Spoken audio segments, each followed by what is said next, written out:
Please welcome Aaron Neal.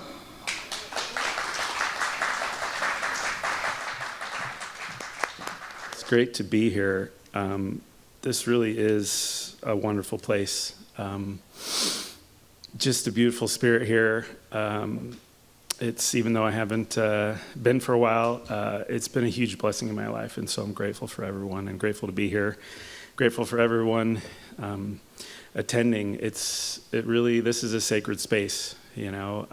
The field that's created when we gather together is really special, and this field that's happening today is unique. It's the only time it'll ever happen with these consciousness here and these beings here and what we all bring today. So I'm grateful to be here and to talk about Boldly Go.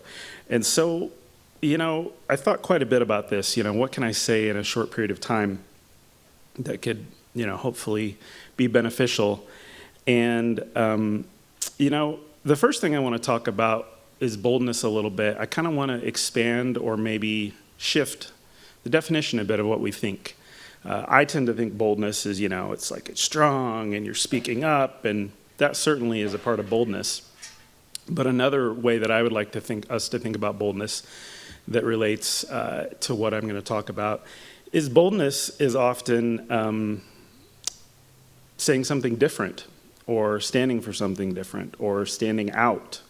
And that doesn't have to be strong, that doesn't have to be vocal always, and it can be just as powerful. So as we move along, you know, I think oftentimes we all have different personalities, different strengths, different predispositions, and some people, I think, might think that, oh, they don't think of themselves as bold, or I couldn't be bold, but everyone here can be bold in their own way, and it doesn't always have to be loud, it doesn't always have to be strong, you know, speaking out, but it's just speaking your truth is bold, and standing for something that stands out and that's different is bold. So what I'd like to start off with is something that I'm sure many of you are familiar with, some excerpts from the CSL Vision, the Centers for Spiritual Living Vision.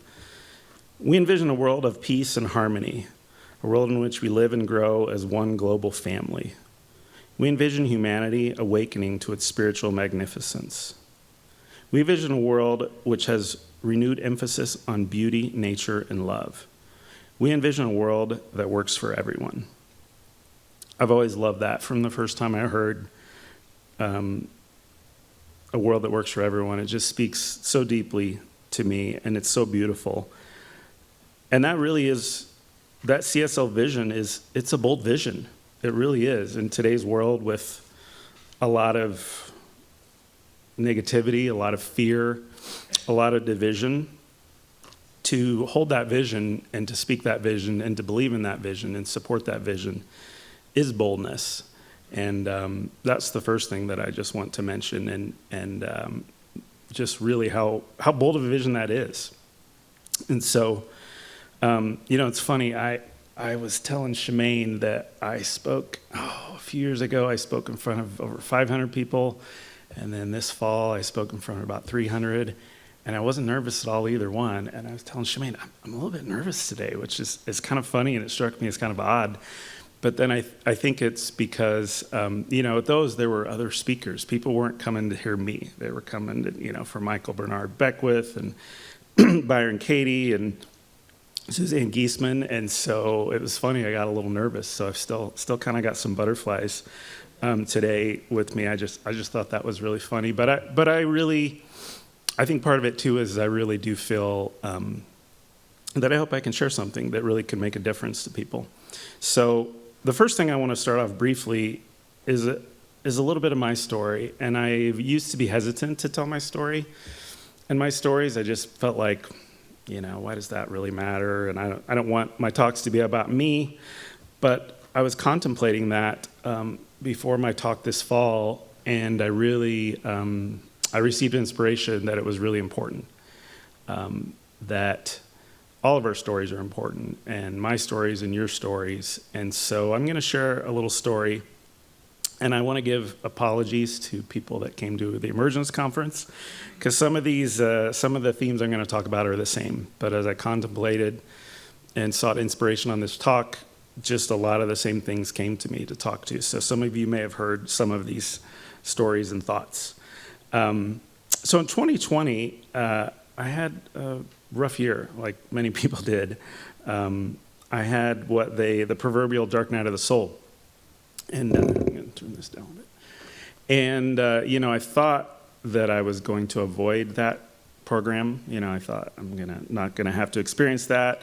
I'd had challenges. I mean, everyone has challenges, but nothing, really to that depth. And so I didn't avoid that. It happened, many reasons. I was planning some week-long retreats in the mountains of Mexico for fall of 2020, and of course that went away. And then the woman that I was dating in a serious relationship, she decided in April, I could feel her slipping away, and she left in May. And then just COVID, even though I wasn't living in a lot of fear of it, the energy, I think we all felt it to varying degrees.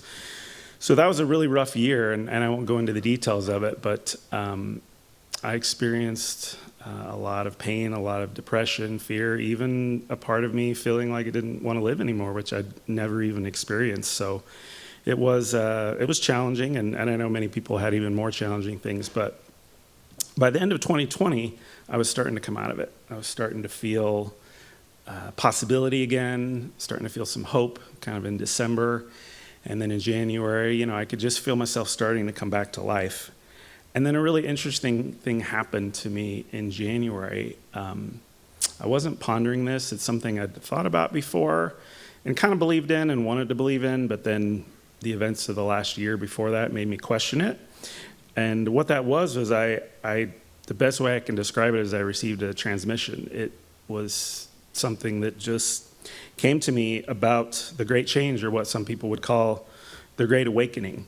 And it's the idea that, we've all heard of, that there is a new consciousness emerging, that a consciousness of love and unity and peace, and that it will transform the world dramatically, and that the world will become much different, much more beautiful, that it will become a world that works for everyone. And I just got that so strongly, a knowing, and just so many things just suddenly all made sense. And I realized that a lot of the things that are seen as evidence, some people might say evidence is against that, is actually evidence for it, and that the breakdown is necessary, and it's creating space, and the chaos creates energy, and just all these understandings. I don't have time to go into it all, but I want to try to give you some of the energy of it through my words and some other people's words.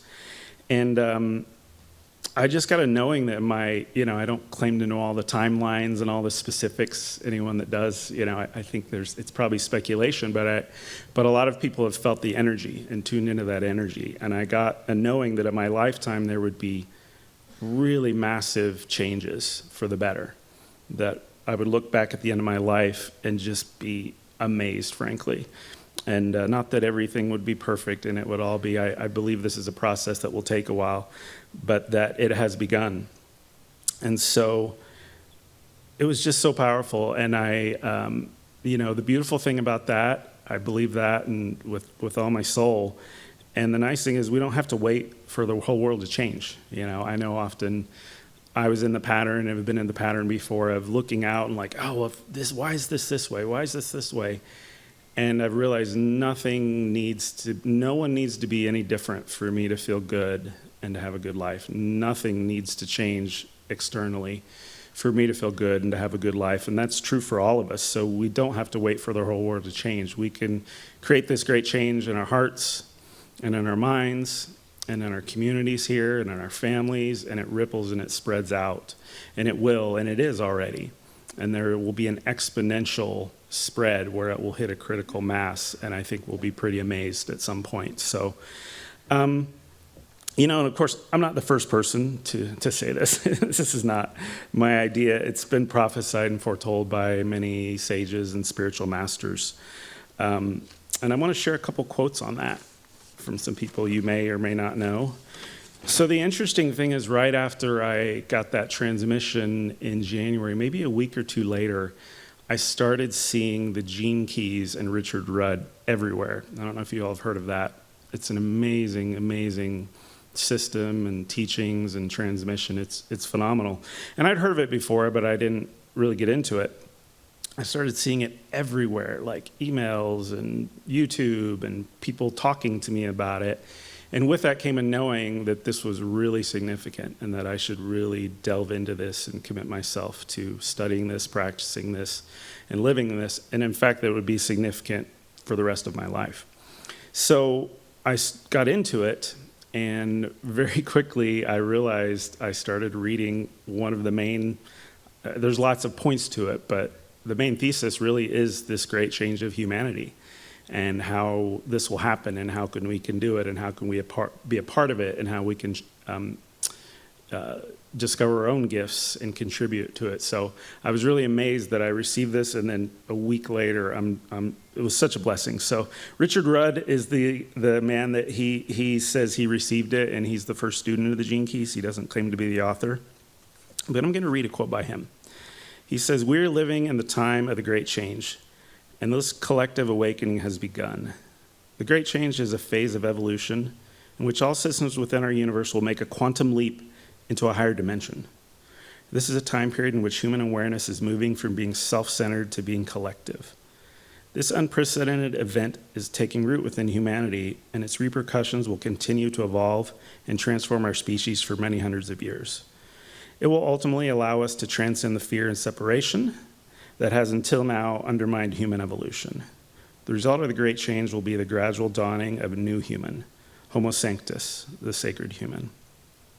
I love those words, and I think there's a deep, profound truth to that. I'd like to read the words of one more person regarding, he doesn't call it the great change, he calls it the more beautiful world our hearts know is possible. And some of you probably know who I'm speaking of, that's Charles Eisenstein. And so this is what Charles Eisenstein said in an interview that I found. He says, "I describe it as an understanding of, I'm here to serve the birth of a more beautiful world. I've caught the glimpse of the future. It was like they awoke memories of the future. It's not that I project or believe that a more beautiful world is possible. It's that I have a knowledge of it that sustains me even when my mind doubts that it is possible or practical." And so I hope you can feel some of the energy of this. I'm sure some of you have felt it before. And to really trust, the logical linear mind, there's so much complexity in the world. And oftentimes I can see how it all makes sense, and I could see it all, and then other times, but if we can trust our inner knowing, if we can trust in divine grace and divine order, it's just such a beautiful blessing. It's not that all of our challenges and problems are going to go away. There's definitely work to do, and this will be a process to move through this. But it also will, I believe, is a great adventure. And so I hope that all of you maybe received a bit of that, more of that energy, and I would ask you to contemplate it in your own heart and your own meditations, because it's such a blessing to have that knowing. So, and the CSL Vision, Charles Eisenstein, Richard Rudd, it's really all telling the same story. And that's the story of unity, harmony, and what Charles Eisenstein calls inner being. And so there's another story that's being told also. It's the story of separation, the story of fear, and the story of discord. Okay? And so the question is, which story are you attuning yourself to? Because both stories are true in a way. Everyone that says the world is terrible and things are falling apart and people are awful and violence, etc., all totally true. And everyone that says the world is beautiful and we are evolving and growing and there's so much beauty in the world and people are good, all these things, all true. So one thing that really helped me in my life years back is when I just kind of stopped that debate. Is the world good? Is it bad? I want to believe it's good and hopeful, but there's all this. And I just finally realized it doesn't matter. It's all true. So really it just comes down to, what are you attuning yourself to? And, you know, online media, entertainment, it's mostly telling the story of separation. I don't believe it's some big conspiracy theory and fake news. It's not that. It's just the way it's evolved is it's caught up in this loop of fear and separation, and it keeps telling that story over and over again. And so I don't know how we can expect to attune if we want to attune to this story of inner being, of harmony, of unity, of a world that works for everyone. I don't know how we can expect to do it if every day we're attuning to that other story.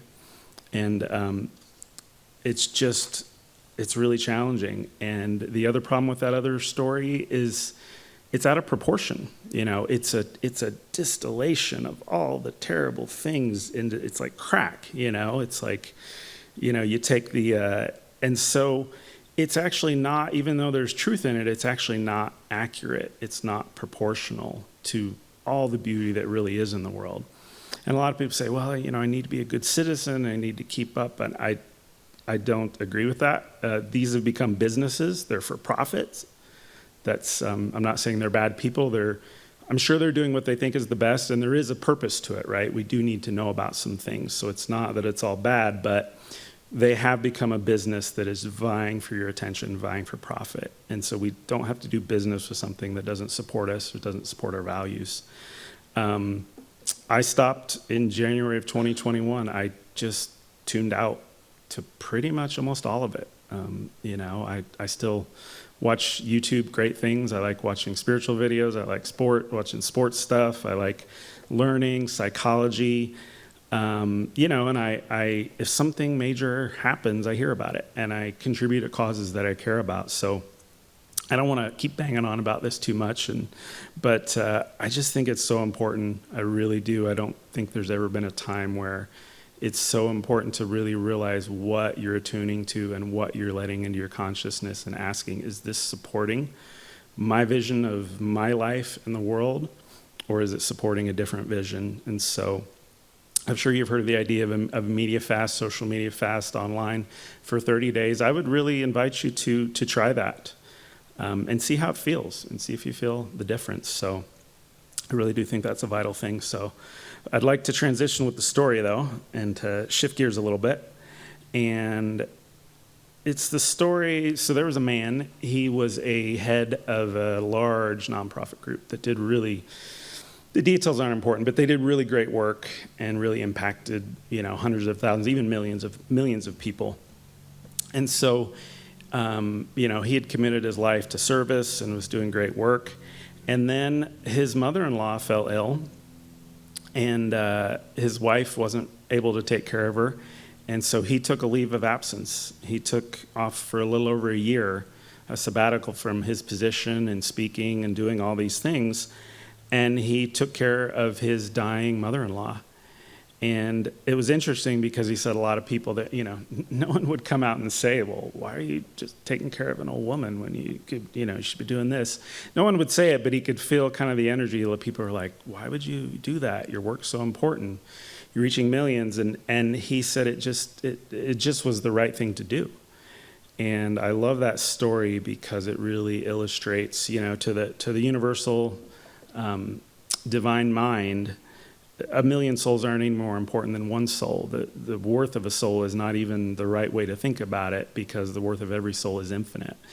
And so the reason I also tell that story is because it doesn't really matter so much what you do, but it's how you do it, you know. And what does that mean? So let's talk a little bit about purpose. I've heard this so much from every coach, every people that work with people. It's just the common theme over and over. People saying, I don't know what my purpose, I want to find my purpose. It's become almost an obsession, and it comes from a good place, but I think in many ways it's become very limiting for us. The first thing is that, of course, it can be a trap of the mind. You know, the mind, the protective self, the ego, some would say, that thinks we need to stay small, to stay safe. And of course, that's not really safe. But it can be a real trap of that, we're not moving forward and doing things because we're looking for this big purpose. And the second thing, of course, is for most people, it's not one grand purpose. It's many different things at many different times. And so I'm not discounting that we all have dreams. I have some really big dreams as well.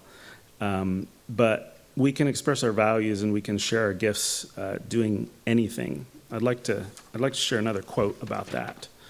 It's by Bergs. His name's Bergs. He's a meditation teacher. And he said, "No one ever said that our dreams should not be adventures, but just don't be so fooled by them that you miss the main event." And so I thought that was a really interesting quote and maybe counterintuitive to some people. But I really believe in it because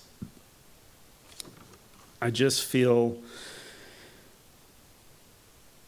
that it has almost become, I'm going to play around a little bit with limiting beliefs, right? So we've all heard the idea of a limiting belief. There's different terms for it.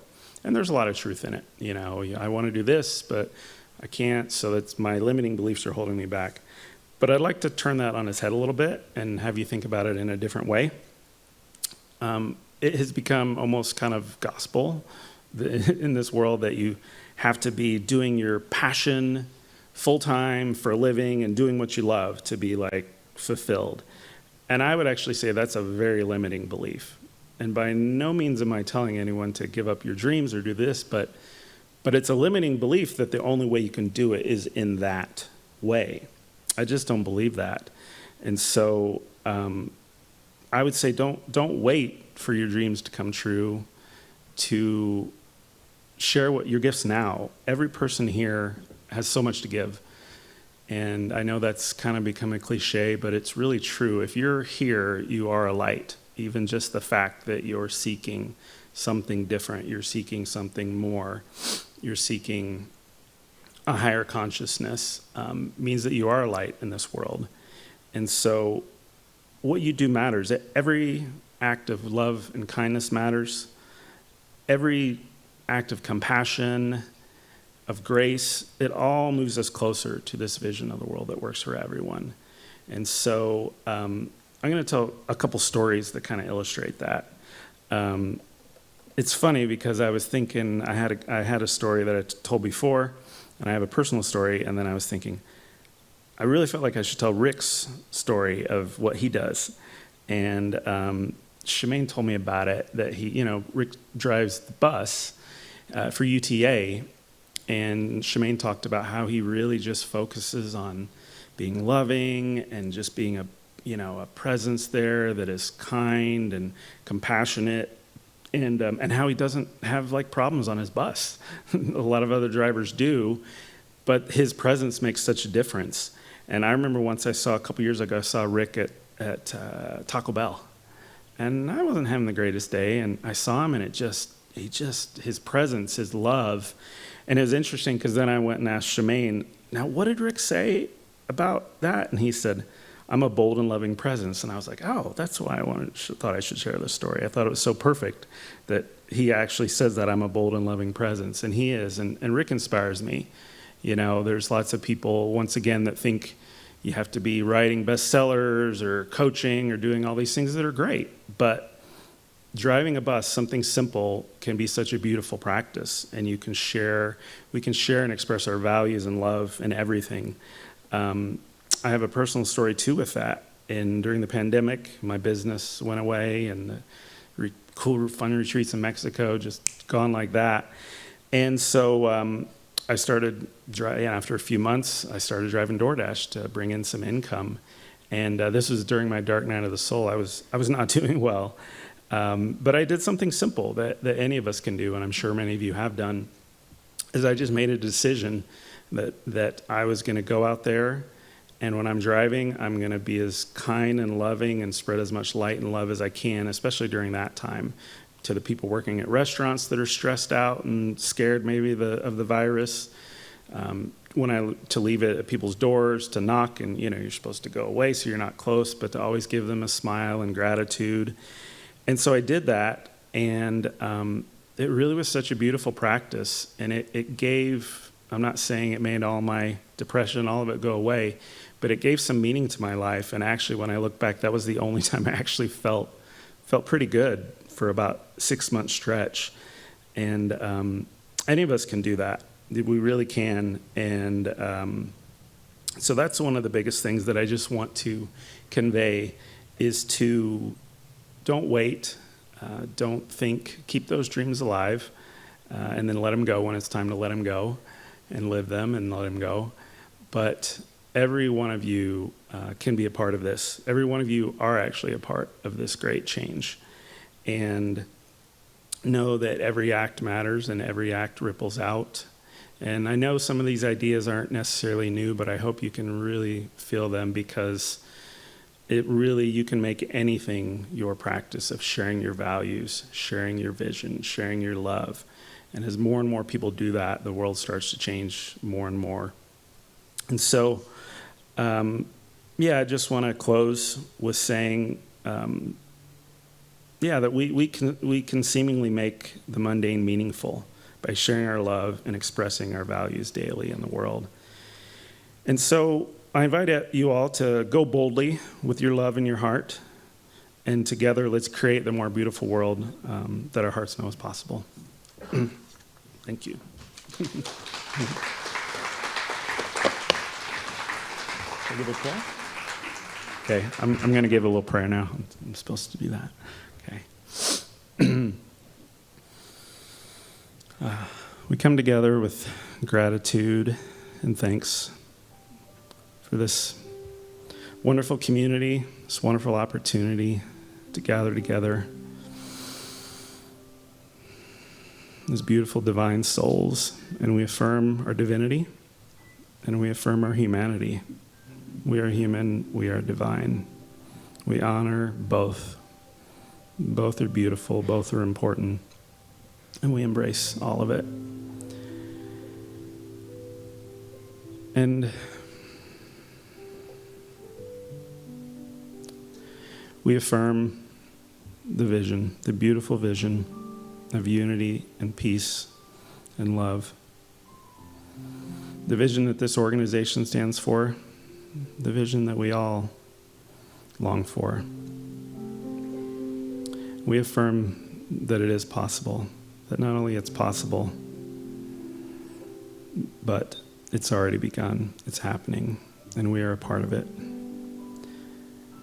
So we share and affirm that every day that we can know that there is a divine order to this, that there is, although it may not appear, there is good coming of it, and there is good here and now, every day.